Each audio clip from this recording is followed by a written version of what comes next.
Hello friends, exam hall के YouTube channel में आप सभी का स्वागत है। जितने विद्यार्थी क्लास 10 की तैयारी कर रहे हैं उन सभी विद्यार्थियों के लिए ये वीडियो काफ़ी महत्वपूर्ण है। इस वीडियो में मैं आपको बताऊंगा 1 से लेकर 30 तक विज्ञान के मोस्ट इम्पॉर्टेंट एमसीक्यू क्वेश्चन।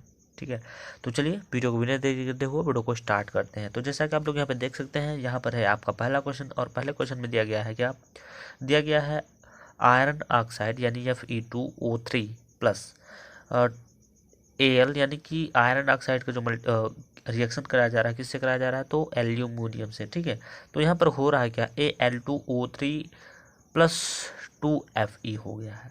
तो यहाँ पर पूछ रहा है क्या, ऊपर दी गई अभिक्रिया किस प्रकार की है। ऑप्शन नंबर ए में है संयोजन अभिक्रिया, ऑप्शन नंबर बी में क्या है द्विविस्थापन अभिक्रिया, और ऑप्शन नंबर सी में क्या है विस्थापन अभिक्रिया, और ऑप्शन नंबर डी में क्या है वियोजन अभिक्रिया। तो देखिए यहाँ पर आप लोग देख सकते हैं कि यहाँ पर है क्या, Fe2O3 है। जब इस रिएक्शन कराया गया एल्यूमिनियम से, तो यहाँ पर F यानी कि ये जो Fe है ना, यहाँ से ये एल्यूमिनियम हटाकर इसका स्थान यहाँ पे ले लिया है, यानी इसको क्या कर दिया, विस्थापित कर दिया। सिंपल से शब्दों में यदि बात करें तो यानी हटाना यानी विस्थापित कर देना। ठीक है, तो एल्यूमिनियम जो है वो Fe को विस्थापित कर दिया है और Fe के स्थान पे एल्यूमिनियम आ गया है, यानी तो यहाँ पर होगा क्या, विस्थापन अभिक्रिया हो जाएगा। ठीक है, यहाँ पर क्या कर रहा है, विस्थापित हटा दिया तो भाई क्या कर दिया, विस्थापित ही कर दिया ना, विस्थापित कर दिया है, तो यानी ऑप्शन नंबर आपका सी विस्थापन अभिक्रिया हो जाएगा। ठीक है, चलिए क्वेश्चन नंबर दूसरे को देखिएगा। क्वेश्चन नंबर दूसरा पूछ रहा है क्षारीय विलयन में फिलोप्थनीन सूचक का रंग होता है। तो ऑप्शन नंबर ए में है क्या लाल, ऑप्शन नंबर बी में है पीला, और ऑप्शन नंबर सी में है नीला, और ऑप्शन नंबर डी में क्या रंगहीन। तो देखिए क्षारीय विलयन में फिनोप्थलीन सूचक का रंग जो होता है वो होता है लाल होता है। ठीक है, तो इस क्वेश्चन का यानी क्वेश्चन नंबर दूसरे का जो करेक्ट आंसर हो जाएगा वो हो जाएगा ऑप्शन नंबर ए। ठीक है, चलिए क्वेश्चन नंबर तीसरे की ओर चलते हैं भाई। तो ये है आपका क्वेश्चन नंबर तीसरा, और क्वेश्चन नंबर तीसरे में क्या बोल रहा है, एक विलयन का पीएच मान 5 है, यह विलयन है। ऑप्शन नंबर ए में है अम्लीय है, ऑप्शन नंबर बी में है क्षारीय है, और ऑप्शन नंबर सी में क्या उदासीन है, और ऑप्शन नंबर डी में क्या है इनमें से कोई नहीं है। ठीक है, तो देखिए सबसे पहले आपको पता होना चाहिए एक पीएच स्केल होता है। ठीक है, पीएच स्केल में कुछ 1 से लेकर 14 तक जो है मान होता है, जिसमें से ये बीच में होता है 7। ठीक है, तो इसका मतलब ये होता है जब किसी भी विलयन का पीएच मान 7 से कम होता है तो वो जो विलयन होगा वो पीएच मान जो होगा विलयन का वो अम्लीय होता है। कब होता है, जब 7 से कोई मान पीएच मान कम होगा तो वो क्या होगा, अम्लीय होगा। और यदि किसी भी विलयन का पीएच मान 7 से अधिक हो गया, यानी 7 से मतलब 8, 9, 10, 11, ठीक है, तो वो हो जाएगा क्षारीय हो जाएगा। तो जिसमें से हमारा ये क्वेश्चन जो दिया गया है इसमें से क्या बोल रहा था, एक विलयन का पीएच मान 5 है, क्या है 5 है। तो मैंने अभी क्या बताया, जिस किसी भी विलयन का पीएच मान 7 से कम होगा वो क्या हो जाएगा, वो हो जाएगा अम्लीय हो जाएगा। क्या कैसा हो जाएगा, अम्लीय, यानी ऑप्शन नंबर आपका जो ए है वो करेक्ट हो जाएगा। ठीक है, तो चलिए अब हम लोग चले क्वेश्चन नंबर चौथे की ओर।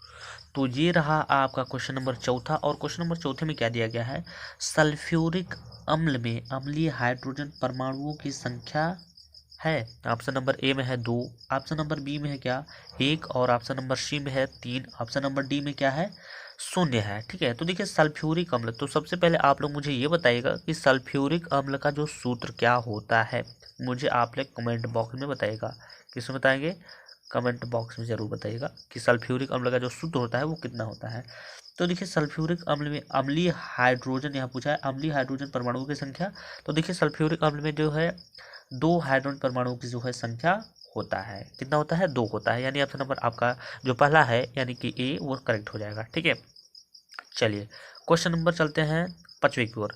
तो देखिए क्वेश्चन नंबर पांचवें में क्या बोल रहा है, पेय जल को यानी जो पीने लायक जो जल को पिया जाता है, पानी वाटर, ठीक है, पेय जल को जीवाणु रहित प्रयोग में सॉरी पेयजल को जीवाणु रहित करने में प्रयोग किया जाता है। यानी कि जो पेयजल होता है जिसे हम पीते हैं उससे जीवाणु रहित यानी उसमें जीवाणु ना हो, उस मतलब जीवाणु रहित करने में किस चीज़ का प्रयोग किया जाता है।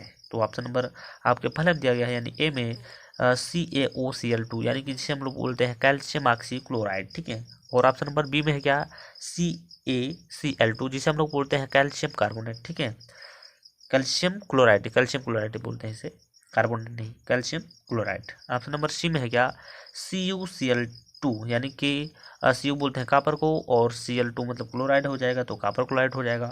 और ऑप्शन नंबर डी में है क्या, CaCO3 यानी कैल्शियम कार्बोनेट, ठीक है। तो देखिए इस क्वेश्चन का जो करेक्ट आंसर हो जाएगा वो हो जाएगा कैल्शियम ऑक्सीक्लोराइड, यानी पेयजल को जीवाणु रहित बनाने के लिए हमें उसे मिलाना होगा, किस चीज़ का उपयोग करना होगा, तो वहाँ पर हमें कैल्शियम ऑक्सीक्लोराइड का जो है उपयोग करना होगा, ठीक है। आई होप आप सभी को ये इतना समझ में आ गया होगा। तो चलिए अब हम लोग चलेंगे क्वेश्चन नंबर 6वें की ओर। तो क्वेश्चन नंबर 6वें में क्या बोल रहा है, निम्नलिखित में से अम्लीय लवण है, ठीक है, क्या बोल रहा है, अम्लीय लवण है। ऑप्शन नंबर ए में है क्या, सोडियम क्लोराइड यानी कि NaCl। ऑप्शन नंबर बी में है क्या, NaHSO4 यानी सोडियम बाई सल्फेट, ठीक है। और ऑप्शन नंबर सी में है क्या, Na2SO4 यानी कि सोडियम सल्फेट हो जाएगा, ठीक है। यहाँ सोडियम बाई सल्फेट था, यहाँ सोडियम सल्फेट है। और ऑप्शन नंबर डी में क्या, KCN यानी कि पोटेशियम साइनाइड, के को हम लोग पोटेशियम बोलते हैं और CN मतलब साइनाइड हो जाएगा, ठीक है। तो देखिए इस क्वेश्चन का जो करेक्ट आंसर हो जाएगा, यानी क्वेश्चन नंबर 6 का, वो हो जाएगा क्या, सोडियम बाई सल्फेट। क्या हो जाएगा, सोडियम बाई सल्फेट, यानी निम्नलिखित में यहाँ पर जो बोल रहा है अम्लीय लवण है, तो वो हो जाएगा सोडियम बाई सल्फेट, यानी ऑप्शन नंबर आपका जो बी है वो करेक्ट हो जाएगा, ठीक है। तो चलिए अब हम चलते हैं क्वेश्चन नंबर 7वें की ओर। ठीक, तो यहाँ पर आप लोग देख सकते हैं, ये है आपका क्वेश्चन नंबर 7वां। और क्वेश्चन नंबर 7 में क्या दिया गया है, प्लास्टर ऑफ पेरिस में कितने अणु क्रिस्टल जल के होते हैं, ठीक है, यही आपसे क्वेश्चन में पूछा है। तो ऑप्शन दिया गया है, ऑप्शन नंबर 1 यानी पहले में है 1, ऑप्शन नंबर बी में है 2, और ऑप्शन नंबर सी में है क्या 3, ऑप्शन नंबर डी में क्या है 4 है, ठीक है। तो देखिए प्लास्टर ऑफ पेरिस में कितने अणु क्रिस्टल जल के होते हैं, यही आपसे पूछ रहा है। तो देखिए प्लास्टर ऑफ पेरिस में जो है अणु क्रिस्टलों की संख्या जो होती है वो होती है कितना, 1 होता है भाई, कितना 1, यानी ऑप्शन नंबर आपका जो फर्स्ट है यानी ए वाला है वो करेक्ट हो जाएगा, ठीक है। चलिए क्वेश्चन नंबर 8वें की ओर चलते हैं। क्वेश्चन नंबर 8वें में क्या बोल रहा है, एंटीमनी है, यानी एंटीमनी क्या है। ऑप्शन नंबर ए में है धातु है, ऑप्शन नंबर बी में है अधातु, ऑप्शन नंबर सी में है उपधातु, और ऑप्शन नंबर डी में क्या है मिश्र धातु, ठीक है। तो देखिए एंटीमनी एक उपधातु है। आई होप आप सभी को उपधातु के बारे में पता होगा, ठीक है। तो चलिए क्वेश्चन नंबर 9 की ओर चलते हैं। क्वेश्चन नंबर 9 में क्या बोल रहा है, आघात वर्धनीयता प्रदर्शित करता है, क्या बोल रहा है, आघात वर्धनीयता प्रदर्शित करता है। ऑप्शन नंबर ए में है सल्फर, ऑप्शन नंबर बी में क्या आयोडीन, और ऑप्शन नंबर सी में क्या फास्फोरस, ऑप्शन नंबर डी में क्या तांबा। तो देखिए आघात वर्धनीयता जो प्रदर्शित कर रहा है वो क्या कर रहा है, क्या करता है, तो तांबा जो है आघात वर्धनीयता को प्रदर्शित यहाँ पर कर रहा है। अब आपको समझ में नहीं, मतलब नहीं समझ पा रहे होंगे आप लोग कि आघात वर्धनीयता होता क्या है। आघात वर्धनीयता का मतलब ये होता है, जैसे मान लीजिए यहाँ पर ऑप्शन अभी सही हुआ है तांबा, तो तांबा आई होप आप सभी ने देखा होगा, तांबा पे यदि आप किसी भी हथौड़े से या किसी भारी चीज़ से आप उस पर जो है प्रहार करते हैं तो वो जो है फैलता जाता है, ठीक है। तो उसी को हम लोग बोलते हैं क्या, आघात वर्धनीयता, ठीक है। तो यानी इस क्वेश्चन का जो करेक्ट आंसर हो जाएगा वो हो जाएगा ऑप्शन नंबर डी हो जाएगा। तो चलिए अब हम लोग चलते हैं क्वेश्चन नंबर 10वें की ओर। तो क्वेश्चन नंबर 10वां कुछ आपका इस प्रकार से है, आप यहाँ पे देख सकते हैं क्वेश्चन नंबर 10वें को। तो क्वेश्चन नंबर 10वें में क्या दिया गया है, कौन सी धातु ठंडे जल के साथ अभिक्रिया कर लेती है। ऑप्शन नंबर ए में है कॉपर, ऑप्शन नंबर बी में है आयरन, और ऑप्शन नंबर सी में है क्या सोडियम, ऑप्शन नंबर डी में है क्या मैग्नीशियम, ठीक है। तो देखिए यहाँ पर बोल रहा है क्या, कौन सी धातु जो ठंडे जल के साथ अभिक्रिया कर लेती है। तो देखिए सोडियम जो है वो आपका ठंडे जल के साथ अभिक्रिया कर लेती है, यानी ऑप्शन नंबर आपका जो सी है वो करेक्ट हो जाएगा, ठीक है। चलिए अब हम लोग चलते हैं क्वेश्चन नंबर 11 की ओर, तो समझते हैं। आप लोग यहाँ पे देख सकते हैं ये है आपका क्वेश्चन नंबर 11, और क्वेश्चन नंबर 11 में क्या दिया गया है, तो क्वेश्चन नंबर 11 में दिया गया है, निम्न में से कौन सी धातु अम्ल से हाइड्रोजन विस्थापित नहीं कर पाती है। क्या बोल रहा है, हाइड्रोजन विस्थापित नहीं कर पाती है। तो ऑप्शन नंबर ए में है Fe जिसे हम लोग आयरन भी बोलते हैं, ऑप्शन नंबर बी में क्या है Zn जिसे हम लोग जिंक भी बोलते हैं, और ऑप्शन नंबर सी में क्या है कॉपर है यानी Cu, और ऑप्शन नंबर डी में क्या Mg यानी मैग्नीशियम, ठीक है। चलिए तो देखिए यहाँ पर बोल रहा है कि हाइड्रोजन विस्थापित नहीं कर पाता है। तो देखिए वो कॉपर जो है अम्ल के अम्ल से हाइड्रोजन जो है विस्थापित नहीं कर पाता है। अब क्यों नहीं विस्थापित कर पाता है? क्योंकि आप लोग सक्रियता श्रेणी में आप लोग जानते होंगे कि हाइड्रोजन, कॉपर जो है हाइड्रोजन से नीचे है, इसलिए जो है हाइड्रोजन को विस्थापित नहीं कर पाता है। ठीक है, तो चलिए अब हम लोग चलेंगे क्वेश्चन नंबर 12 की ओर। तो ये रहा आपका क्वेश्चन नंबर 12 और ये जो है आपके बोर्ड एग्जाम के पॉइंट ऑफ व्यू से मोस्ट इंपॉर्टेंट क्वेश्चन है। इससे आप लोग ट्रिपल स्टार लगा लीजिएगा। ठीक है, इसमें क्वेश्चन में दिया क्या गया, पढ़ लेते हैं इसको।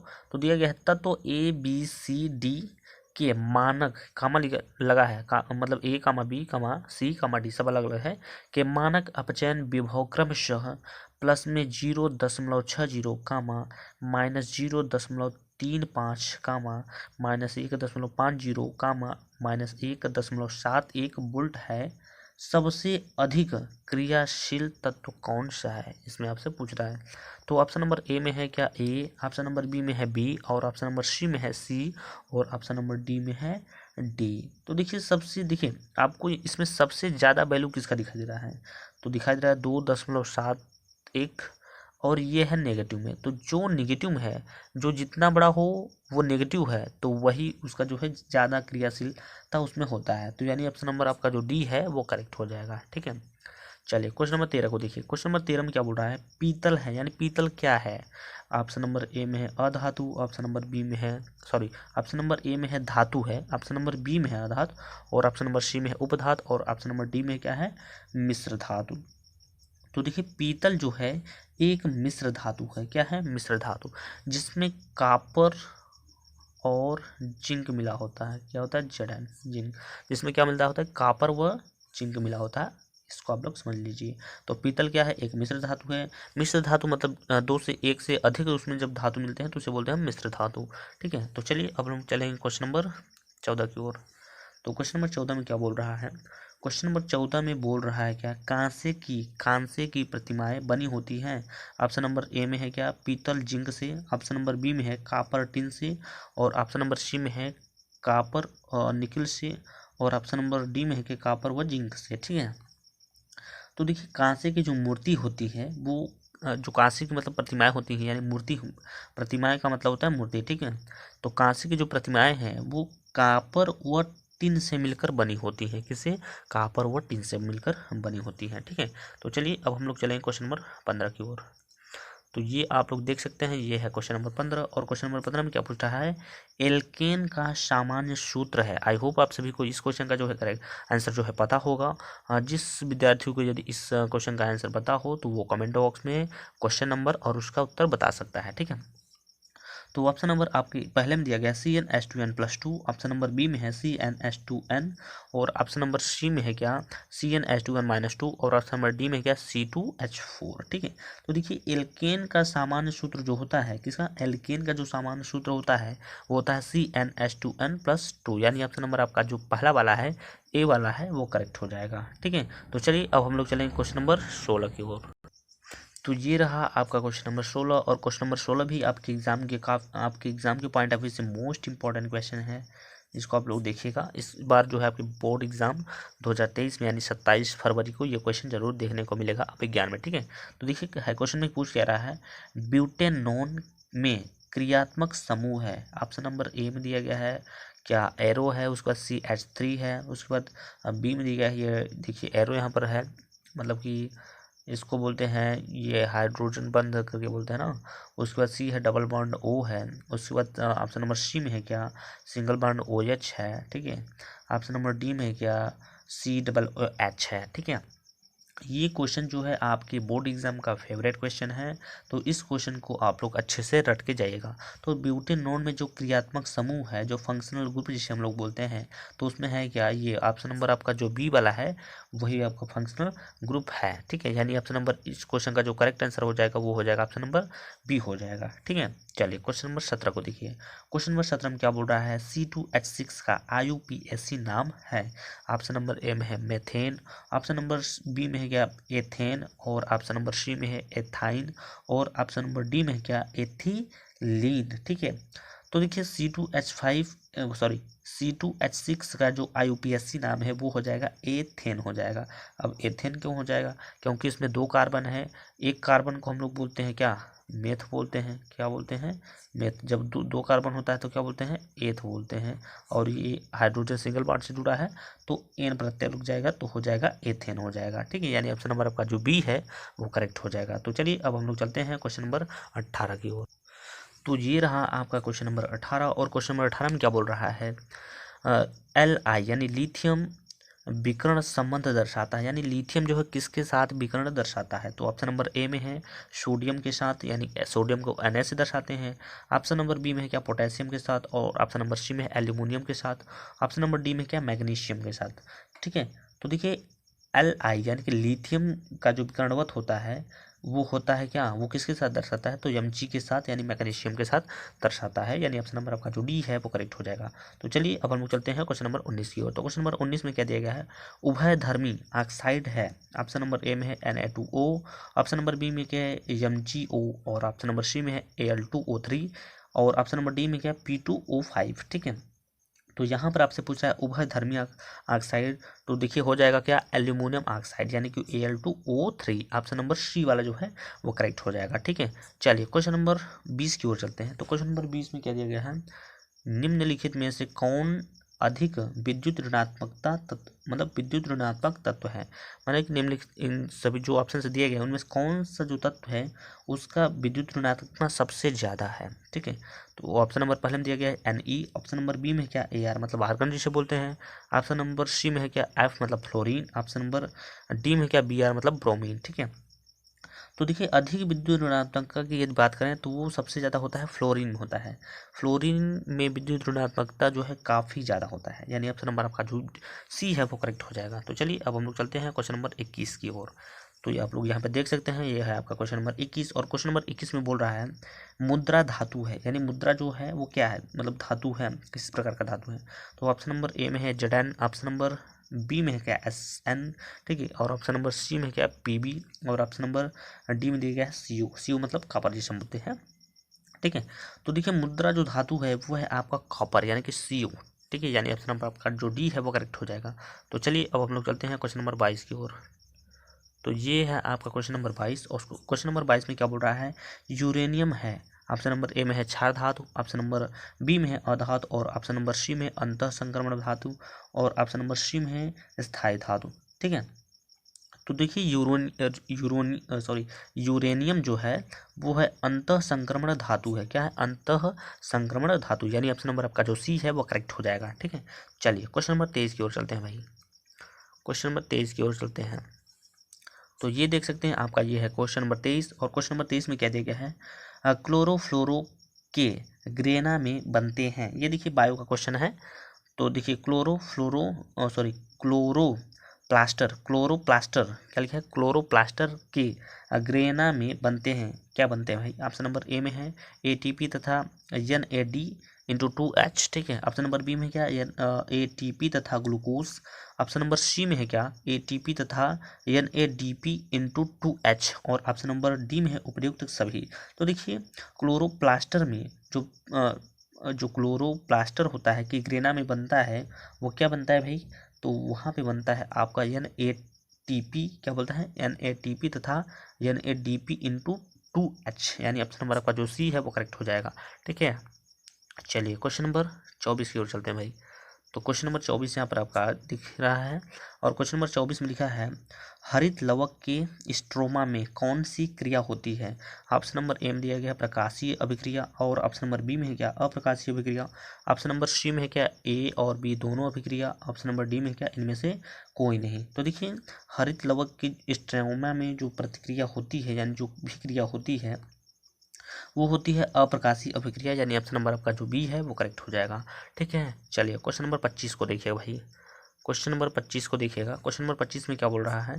क्वेश्चन नंबर 25 में बोल रहा है मनुष्य में दूध के दांतों की संख्या कितनी होती है? ये भी क्वेश्चन आपके एग्जाम के पॉइंट ऑफ व्यू से महत्वपूर्ण क्वेश्चन है। ठीक है, क्वेश्चन क्या पूछ रहा है? मनुष्य में दूध के दांतों की संख्या कितनी होती है? ऑप्शन नंबर ए में है 20, ऑप्शन नंबर बी में है 30, और ऑप्शन नंबर सी में 28, और ऑप्शन नंबर डी में क्या है? 32 है। ठीक है, तो देखिए मनुष्य में जो दूध के दांतों की संख्या होती है तो वो होता है कितना, 20 होता है भाई। ठीक है, चलिए क्वेश्चन नंबर 26 की ओर चलते हैं। क्वेश्चन नंबर 26 की ओर चलते हैं। तो क्वेश्चन नंबर 26 में क्या बोल रहा है, यकृत स्त्रावित करता है। ऑप्शन नंबर ए में है लार, ऑप्शन नंबर बी में है क्या, जठर रस, और ऑप्शन नंबर सी क्या है, पित्तरस, और ऑप्शन नंबर डी में क्या है, अग्नाशिका। ठीक है, तो देखिए यकृत स्त्रावित करता है कहाँ, तो पित्तरस में। किस, कहाँ पे, तो पित्तरस में, यानी ऑप्शन नंबर का जो सी है वो करेक्ट हो जाएगा। तो चलिए अब हम लोग चलते हैं क्वेश्चन नंबर 27 की ओर। तो ये आप लोग देख सकते हैं, ये है आपका क्वेश्चन नंबर 27। और क्वेश्चन नंबर 27 में आपसे पूछ रहा है क्या, आहार नाल के पेशीय संकुचन को कहते हैं। ऑप्शन नंबर ए में है पाचन, ऑप्शन नंबर बी में है क्या, क्रमाकुंचन, और ऑप्शन नंबर सी में है क्या, परिसंचरण, और ऑप्शन नंबर डी में क्या है, अवशोषण कहते हैं। ठीक है, तो देखिए आहार नाल के पेशी संकुचन को हम लोग क्या बोलते हैं, क्रमाकुंचन बोलते हैं। क्या बोलते हैं, क्रमाकुंचन बोलते हैं, यानी ऑप्शन नंबर का जो बी है वो करेक्ट हो जाएगा। चलिए क्वेश्चन नंबर 28 को देखते हैं। तो क्वेश्चन नंबर 28 में क्या बोल रहा है, स्टीएप्सिन एंजाइम क्रिया करता है। ऑप्शन नंबर ए में है प्रोटीन पर, ऑप्शन नंबर बी में है स्टार्च पर, और ऑप्शन नंबर सी में क्या, वसा पर, और ऑप्शन नंबर डी में क्या, लवणों पर। ठीक है, तो देखिए स्टीएप्सिन एंजाइम जो क्रिया करता है, ठीक है, क्या बोल रहा है, स्टीएप्सिन एंजाइम जो क्रिया करता है वो आपका करता है किस पर, वसा पे करता है, यानी ऑप्शन नंबर आपका जो सी है वो हो जाएगा करेक्ट ऑप्शन। ठीक है, चलिए क्वेश्चन नंबर 29 की ओर चलते हैं। तो क्वेश्चन नंबर 29 में बोल रहा है विटामिन सी का अच्छा स्रोत है। ऑप्शन नंबर ए में है अंडा, और ऑप्शन नंबर बी में क्या, मछली, ऑप्शन नंबर सी में गेहूँ, और ऑप्शन नंबर डी में क्या है, संतरा है। तो देखिए विटामिन सी का जो अच्छा स्रोत माना जाता है वो माना जाता है संतरा, यानी ऑप्शन नंबर का आपका जो डी वाला है वो करेक्ट हो जाएगा। ठीक है, चलिए इस वीडियो का लास्ट क्वेश्चन नंबर 29 की ओर चलते हैं। क्वेश्चन नंबर 30 की ओर चलते हैं। तो क्वेश्चन नंबर 30 में देखिए दिया क्या गया है, हीमोग्लोबिन महत्वपूर्ण भूमिका भूमिका जो है निभाता है, यानी हीमोग्लोबिन है उसका मुख्य कार्य क्या है, वो क्या करता है, उसका मतलब कौन सा कार्य उसको करता है वो। तो ऑप्शन नंबर ए में है उत्सर्जन में, ऑप्शन नंबर बी में क्या, श्वसन में, ऑप्शन नंबर सी में है पाचन में, और ऑप्शन नंबर डी में क्या है, वृद्धि में। तो देखिए हीमोग्लोबिन का जो प्रमुख भूमिका जो निभाता है वो निभाता है किसमें, श्वसन में, यानी ऑप्शन नंबर आपका जो बी है वो हो जाएगा करेक्ट ऑप्शन। ठीक है, तो आई होप आप सभी को जितने भी मैंने क्वेश्चन बताए हैं वो सभी आप लोगों को क्वेश्चन अच्छे लगे होंगे। ठीक है, तो चलिए इस वीडियो में इतना ही, मिलता है नेक्स्ट वीडियो में, तब तक के लिए जय हिंद जय भारत।